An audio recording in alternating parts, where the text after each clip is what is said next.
Well, we're once again together, and the personality on the program for this one really needs no introduction.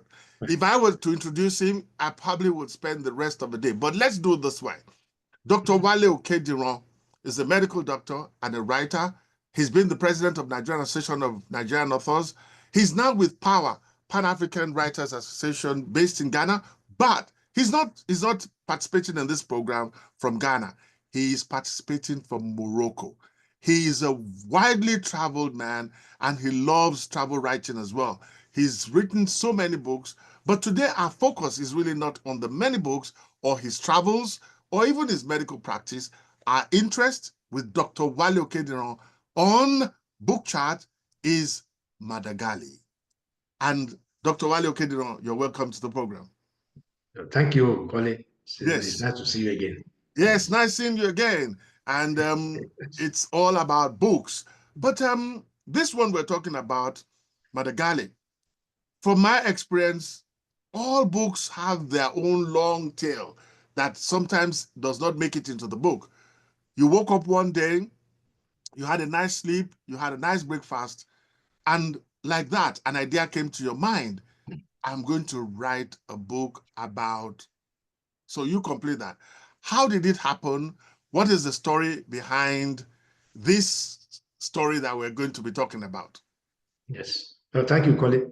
Yes, actually, just like you said, sometimes it's just a spark of intuition or spark of idea comes to your mind, and a book project, we start just like that. It happened that many years ago, I got a consultancy job with the World Bank based in Abuja to go to Adamawa State, actually three states, Adamawa, Ondo, and Akwa Ibom State in Nigeria, to do a follow-up on some of their health projects.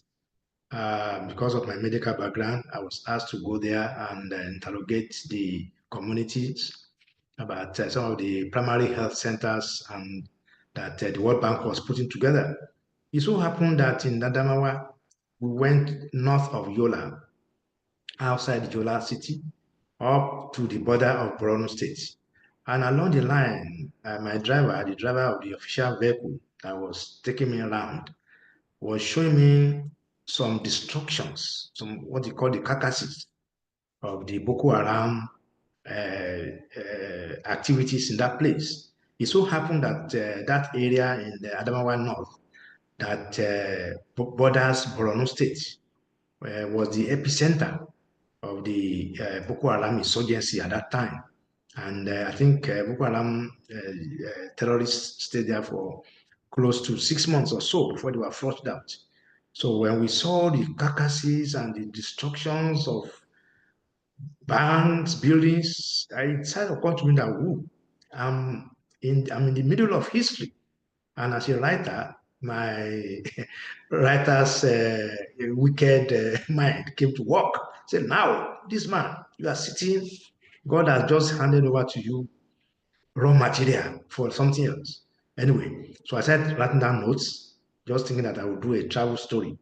Then on our return to Yola from that northern part of Adamawa, one Nigerian soldier stood by the roadside flagging us down for a lift. The driver was worried, was careful. He said, look, I'm not sure whether this is a real Nigerian soldier or somebody camouflaging Nigerian. But for me, I just said, look, let me just take a gamble. So we gave the fellow a lift. He happened to be a Nigerian soldier from the eastern part of Nigeria, from the name on his uniform. And I asked him what he was going to do in Yola. I said he was going home for the first time in 2 years on home leave.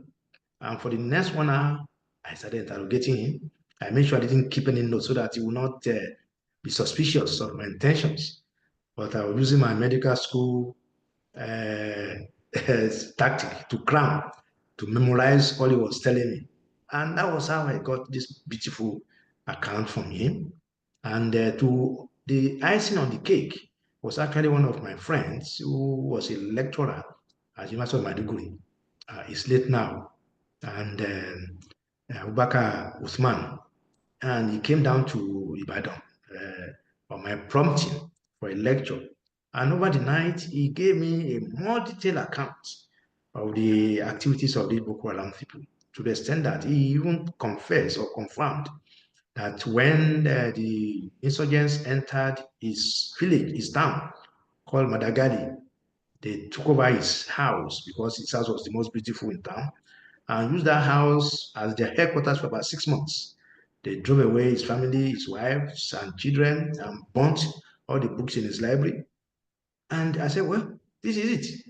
So that was the beginning of the whole story. I just Hmm. completed the rest by doing some research, and then the book was born. Wow. I feel like writing the story behind Madagali itself. But let's delve into the book so that Yes. those who haven't read it will be inspired to go and read it. Madagali deals with the sensitive and complex issue of a Boko Haram insurgency. You've told us a little bit of what inspired you to tell this particular story. But what you haven't told us, why did you write it through the lens of Lance Corporal Buka Salisu? I must make a confession. Each time I saw Buka Salisu, my mind was going to say Buka Sukadimka, but we'll leave that for another day. So what made you write this book through the lens of Lance Corporal Buka Salisu? Yes, I think I did that so that we could get into the mind of a real soldier. And I thought that by allowing him to tell the story from his point of view, readers will be more attentive, and the story will be more realistic. And that's why I came up with this fellow. And like I always try to do in my works, I try to make him idealistic.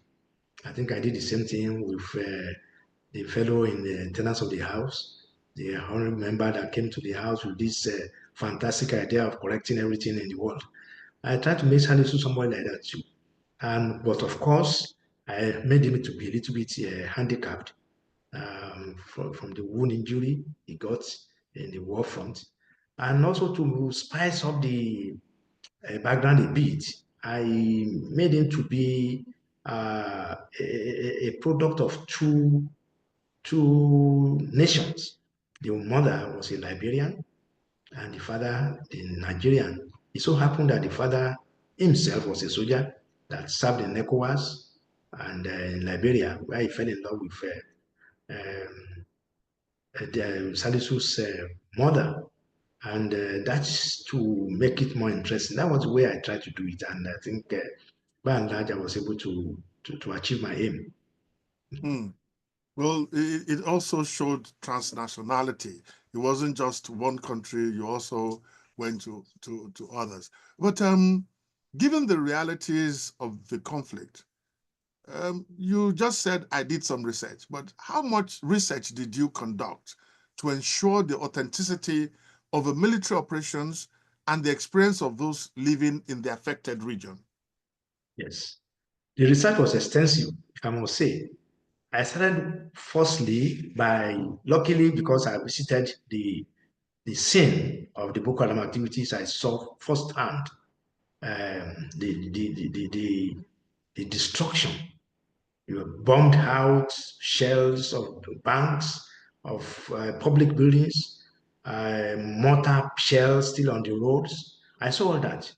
And then I took a step forward by going to the army barracks through some friends who told me how recruits uh, put through the meals of training in military schools. I was able to interview them. And then, luckily for me, I also have contacts with some NGOs, these non-governmental organizations that Mm. were working in the Borno State and working with in that area. And they also gave me a lot of information. And then, of course, in the course of that, some of the NGOs said they had interacted with some um, former Boko Haram insurgents, the ones that say they have given up their activities and who have been given amnesty by the government. So we're able to talk to them. And through that, all these interviews, I mean, I was able to amass a lot of information. At a point, I was getting worried because the information I was getting was going to, I thought, if I'm not careful, the book will no longer be fictional. It will be as if I'm writing a proper report. But I needed that background I had to learn some military terminologies, their rankings, how they are promoted, some of the issues of bombing and all those things. And I thought I had enough material to start and before I started working. Well, you're still on to Book Chat with Dr. Wálé Okediran, and he's talking about his book, which I'm sure most of you will know is very topical in the light of some of the revelations that have been coming from the United States of America. So this is Book Chat with Dr. Wálé Okediran. Now, the novel features strong female characters who significantly influenced Lance Corporal Salisu's journey. What role do you believe women play in conflict zones, and how did you want to portray their experiences in Madagali? In fact, some people have accused me of making the women in the story stronger than the main character because we start with Salisu's mother, a strong-willed wife of a soldier, because it's usually said that when a woman marries a soldier, she too becomes a soldier. Yes. And she was strong-willed, a Liberian lady who met Salisu's father when Salisu's father served as a member of the ECOMOG, the West African peacekeeping force in Liberia. And then, of course, we also had Salisu's sisters, elder sisters, who also played a big role in his life. And then, more importantly, was Jewel, the girlfriend, the Liberian girlfriend that the mother wanted him to marry. Before we now come to the real lady that really played a big, I would say the biggest role in his life, Safia, the daughter of a repentant Boko Haram commander. Safia was the one that worked with uh, the NGOs, and she was the one who gave Salisu a lot of information about the role of NGOs, about the role of Boko Haram insurgents, and at the end of the day, he was one who was able to snatch him away from Jewel. So for me, I think women are not as weak as we usually think, particularly when, I mean, Salisu was the only son in the family. When you are surrounded by sisters, you find yourself under the spell, under the direction of your sisters, and it just happened in this case. And then it was also because Salisu had his own handicap. He had a war injury that made him to be a little bit impotent. And in the case of getting treatment for that ailment, he had to fall back on the support of his mother, the sisters, and then at the point, the girlfriends. So that was how it was. Well, when you talked about the power of women, my mind just went to Chiwenzu and the anatomy of a female A or a female. cattle like that. Yes. But before we bring in Chiwenzu's ideas and how powerful women are, there's another author, Professor Kole Omotosho, who sort of brought into my consciousness the idea of a faction. Would you in any way think this book as a faction, meaning a collage of facts and fiction? Exactly. That is it. It's a faction. Because, like I told you, I did a lot of research. And during that course of research, a lot of facts, people swore by what the facts they gave me. And it was all done to give some authenticity to the story. Because I recall that when the book came out, some soldiers, some junior officers in the army were very angry with me. They said I tried to romanticize the war. That how can somebody fall in love in war? And I told them that we have a very good example. Our former head of state, General Yakubu Yakubu Gowon, Gowon. who got married during the peak of the Nigerian Civil War to Victoria, the wife. At Christ So Cathedral Church in Lagos. exactly, and so the junior officer were angry. I mean, because they think it's their territory.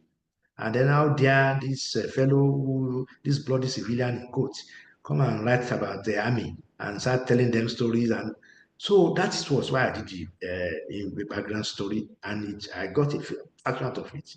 The same thing I did with my story on politics, tenants of the house. It's a mixture of facts and fiction. And one has to be very careful again. One of the lessons I learned from this is that don't let the fact override the fiction. Right? Because people will start saying, oh, in fact, some of the soldiers were angry. Say, look, how can you tell us that a young man fell in love with the daughter of a repentant Boko Haram commander? Is a slight on the integrity of the Nigerian army. I said, well, at that point, I said, this is my house, it's a fiction. Go and write your own fiction. So they leave me alone. Well, at least that's a very good segue into this work as a product of facts and fiction. But we know it addresses real world issues. The question, which I'm sure you must have been asked and answered many times, is what message or impact do you hope this novel will have on readers, particularly in relation to understanding the challenges faced in northern Nigeria? Yes, firstly, it's led to people understand the complexity of this insurgency issue. And people have been saying that we are going to more than 15 years now that this thing has been on and will not be able to solve the problem. And from my own investigation, and that is one of the things I try to portray, that the Nigerian military was going through a difficult time clearing this mess for many reasons. Number one is the fact that even within the military, there are moles, those who are passing information to this sect, maybe because of religious affiliation or for monetary reasons. Then, secondly, even there are some of the members of the military who are making money out of the whole system. And this has been repeated over and over again. I mean, for example, even there is a region in that northeast, Baga, where they have a very big fish industry.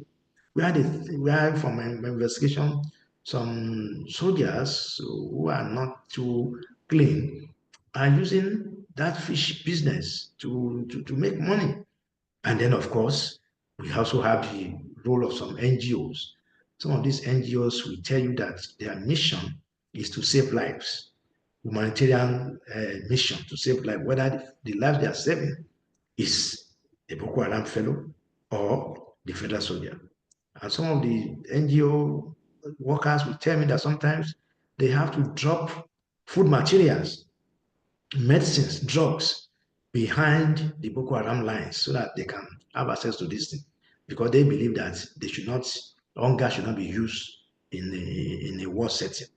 Although people have now tried to say that it wasn't only food and drugs and medicine that were being sent to the Boko Haram sect, that even they were sending them some ammunition, which I could not confirm.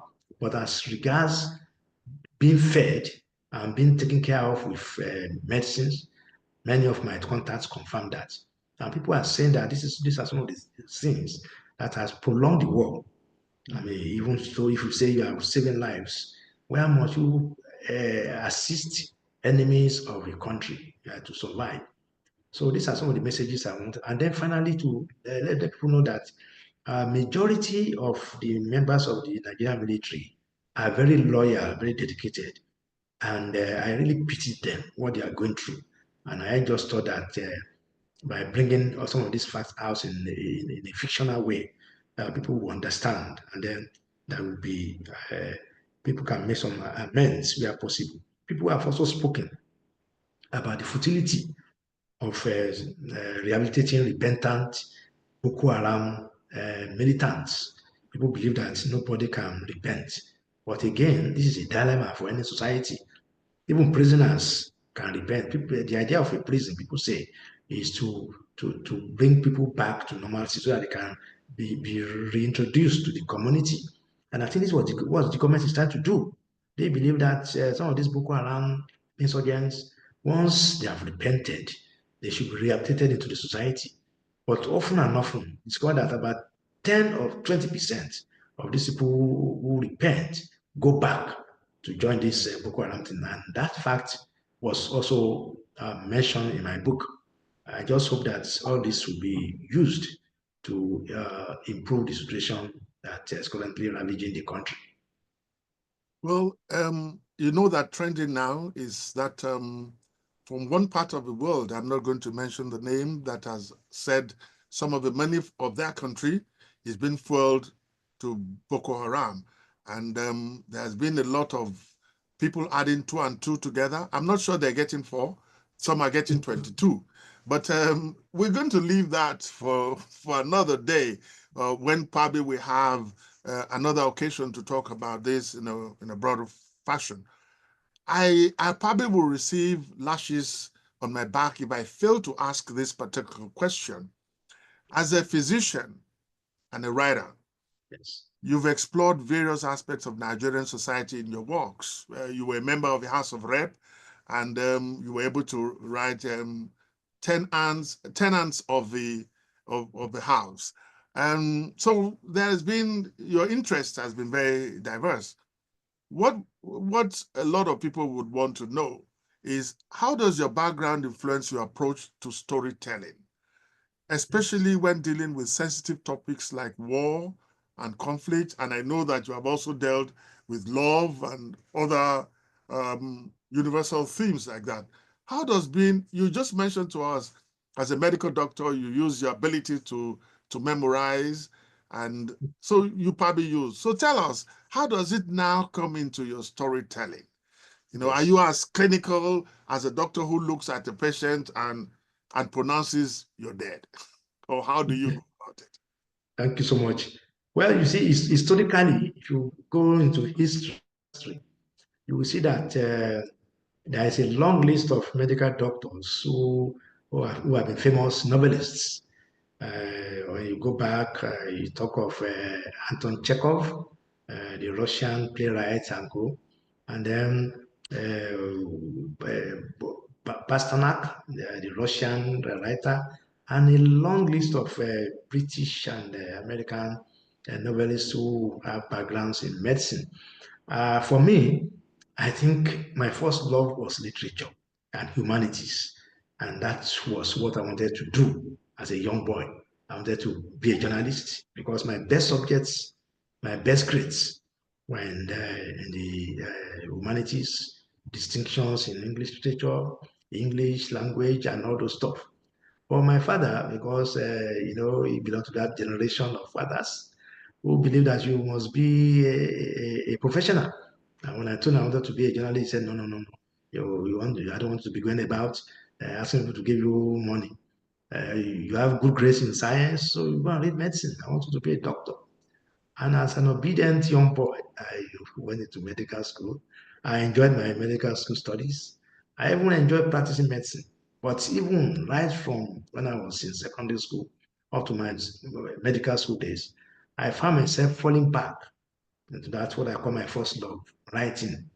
I became the editor of the campus newspaper.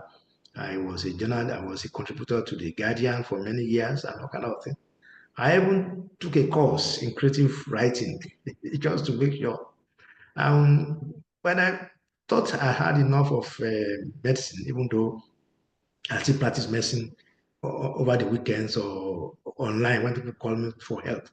Well, I thought, and gradually, you know my history. I moved into the Association of Nigerian Authors, General Secretary of the association. Later became the president, and then I started gravitating back to writing and literature, and that's why I was. And luckily for me, like many doctors, we get stories from our patients, and I would say that half of my novels have been inspired by my patients.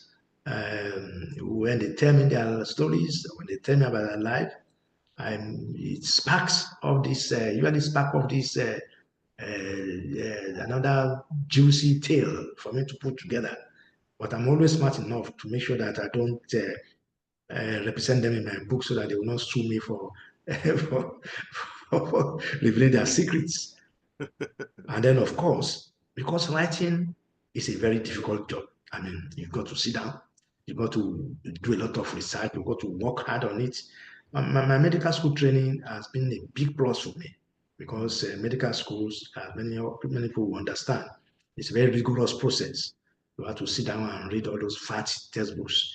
You have to spend countless hours in the anatomy, dissecting cadavers and cramming so many theories on your head and then go to the hospital to practice all this. So it was very helpful. It's been very helpful, the medical school training. And over the course of my writings, I've been able to use this to a large extent to do a copious amount of research and spend long hours sitting down, talking to people, and then also having the something to fall back on when I was in Ibadan, in Nigeria, those days, I ran my private medical hospital, which was paying the bills because writing wasn't bringing anything then. Until writing now started bringing something, then then the hospital went to the background. But in the initial levels of, stage of life, the medical practice was the one that sent the children to school, paid the rents, and took care of other things. So it's been useful in many ways. And now, the Secretary General of the Pan African Writers Association, a position which I did not apply for, I was actually headhunted and asked to move to Ghana. And I'm here. I'm in Ghana officially, even though I'm in Morocco now doing a 3 months residency program with the Mohammed VI University here in Morocco. So you can see that I've come a long way from being a part-time writer to a full-time writer. Well, the only way I know how to say this is in Yoruba that we would have loved to extend this to talk a lot more with you. But just on a passing shot, there are times when they say one for the road. And one for the road on this book chart with Dr. Wálé Okediran would be if you didn't call this book Madagali, what would you have called it? What were the other conflicting titles that competed before Madagali won the day? Thank you. You are talking like my publisher. My publisher hated that title, Madagali. He said, why don't you call it The Adventures of Colonel Salisu? Or Death, War, and Peace. All those very beautiful stories. But for me, I just thought, look, why don't I go back to the epicenter of the war? And people will start asking you, what is Madagali? And I say, go and check it up. And when they check it up, they will say, oh, one of the epicenters of the Boko Haram insurgency in Nigeria. And that has taken care of everything. And it's also made some of us to go and do some more research and find out what Madagali is all about, and yes, also draws into the story. Well, on that note, would like to say a very big thank you to you for coming on Book Chat, and we hope some other time, and when you start to write your memoir, you probably will be our guest on this series again. So thank you very much, Dr. Wálé Okediran. It's been lovely having a conversation with you. Thank you, Colin. I appreciate this gesture. And I look forward to seeing you again. Thank you.